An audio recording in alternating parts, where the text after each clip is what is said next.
All right, just like you, we've all been sick to our stomach, nauseated about the onslaught of political violence in America. Here are some instances of what we've experienced over the last few years. Remember Justice Kavanaugh? They didn't like that he was confirmed. There was a plot and plan to take him out. Paul Pelosi attacked in his house. It could have got a lot worse. Took a long time to recover. Just horrific by some deranged guy living in a camper. Of course, the assassination attempt, we still have a lot of questions on. July 13th in 2024 over in Butler. President did not only got up, but would go back and have a event there. But now with bulletproof vest, you can understand. This clown is actually on trial right now representing himself. He wanted to kill President Trump as he made the turn at his golf club in Palm Beach, Ryan Ruth. And then this, just blocks away from here, 2 blocks away from here, the CEO on a conference gets executed by Luigi Mangione. We find the guy eating a Happy Meal over in Pennsylvania, and some people think he's a hero. Governor Shapiro's house burned down simply because anti-Semitism's raging. Thankfully, he is okay, but a message was sent, but he's not taking a backward step. We know about the execution of this young couple over in Washington, and then June 14th, these Minnesota legislators were knocked out, were killed. Something to do with what's going on locally. They didn't like what Tim Walz was doing, or a former staffer of Tim Walz. Regardless, deranged actions, life and death is the deal. My View host Lara Trump joins us now. Lara, as I go through this timeline, what are you thinking? Well, obviously, we're all talking about Charlie today, right? And Brian, a father, a husband, a friend, and probably the greatest political figure of a generation is gone today because one guy decided that he was evil and he was worth murdering in cold blood. And we have to ask ourselves, how did we go from a country where we were able and founded upon the idea of civil debate to a place where you can shoot someone and kill them the way this guy did Charlie based on having a differing opinion?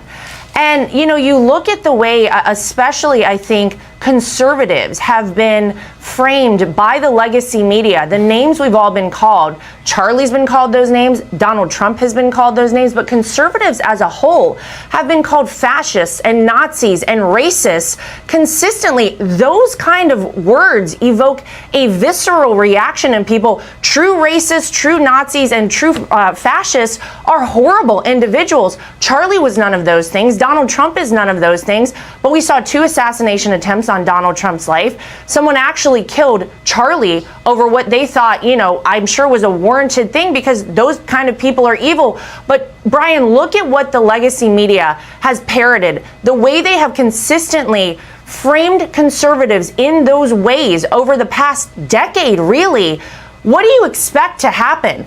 At a certain point, people are going to start to take matters into their own hands. We have to be responsible for our words. Words have consequences. And so, sadly, this is what happens. Sadly, you have assassination attempts on a former and current president. Sadly, Charlie Kirk is no longer with us. These people need to start reporting the truth and stop putting words out there they know are not true. I have hope that things are going to turn, that I'm going to disagree with you on your policy. If you're in Washington, this is the message. The government shutdown is going to be the next time people have an opportunity to say disparaging things about each other. It's coming up this week, and we'll see if anyone learned anything from what the execution of Charlie Kirk this week. Meanwhile, what do you have tonight on My View?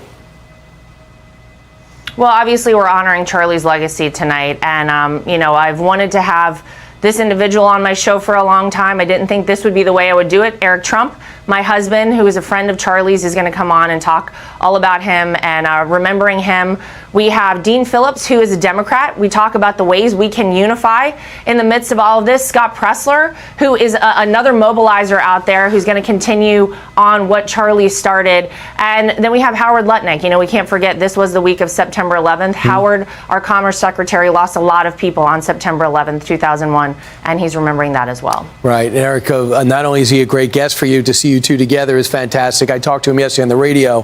His book chronicles everything your family's been through that's coming out is really important.